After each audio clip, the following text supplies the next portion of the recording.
Mr. Yoder. Mr. Chairman, I have an amendment at the desk, Yoder number 2. Clerk will read. Amendment offered by Mr. Yoder at the end of the bill before the spending reduction The account. reading is dispensed with. Gentleman is recognized. Mr. Chairman, fellow members of the committee, this is a pretty straightforward amendment that deals with privacy rights in emails that Americans send to each other. And we've all heard and had conversations with constituents about the NSA. This has nothing to do with national security issues, nothing to do with the NSA. In fact, this has to do with financial services entities and entities within this bill who are essentially violating the privacy of Americans much worse than I think anything the NSA has ever been accused of. This legislation is actually supported by a Digital Fourth Coalition, a group of progressive and conservative advocacy groups that includes the ACLU and Heritage, Americans for Tax Reform, and the Center for Democracy and Technology. To get all those on one bill, I think is a pretty good showing of some bipartisan spirit here. Americans were outraged earlier this year to discover that the IRS and other federal agencies were reading their emails without a warrant because of outdated policies, including an IRS policy handbook that stated that the Fourth Amendment to the Constitution did not protect emails the same way it protected postal mail because Internet users, quote, do not have a reasonable expectation of privacy in their email. You talk to any of your constituents, they will tell you they do believe they have an expectation of privacy in their email.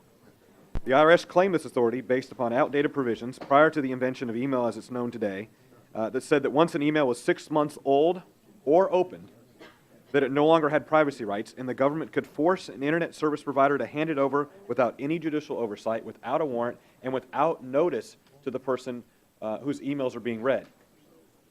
Ironically, under the federal law, if the government wanted to come into your house, take your personal letters, they needed a warrant.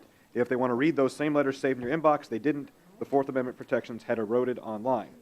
Luckily, a federal appeals court caught up with technology and affirmed in U.S. versus Warshak that Americans have a reasonable expectation of privacy in their email, just like they do with postal mail. The court realized the government had the tools to require for effective law enforcement and extended warrant protection to cloud services and email that's more than 6 months old. The court declared the law unconstitutional. Since then, government agencies like the IRS and others have changed their policies to keep pace with technology, and the Attorney General has affirmed Fourth Amendment rights for email.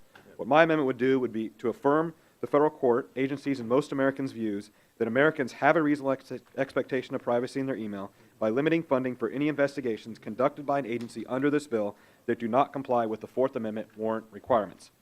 But my colleagues from both sides of the aisle will come together to affirm our mutual commitment to defending the Constitution and protecting Americans' rights. If government agents want to read emails, they need to go to court, show probable cause, and obtain a search warrant just as they would for postal mail, telephone calls, and everything else. I yield back, Mr. Chairman. Chairman Crenshaw. Rise in support of this amendment. I think it's important to protect people's privacy rights, protect their constitutional rights. Pretty simple, straightforward. Just says you can't, any agency under this bill can't read your emails without a warrant. I urge a yes vote. Mr. Serrano. This may shock some people, but I support the gentleman's amendment. It's written in a classy, liberal, democratic way. I don't know. Did I just ruin your career? Anyway, Mr. Chairman, I think that the gentleman makes a very strong point and an important point. Our privacy is important in this country. We sometimes don't pay attention to that, and so I support the amendment. Ms. McCollum. Mr. Chair, I also rise to support this amendment, and I think it's great that we have something I think will pass bipartisanly out of this committee today. Is there further discussion? Hearing none.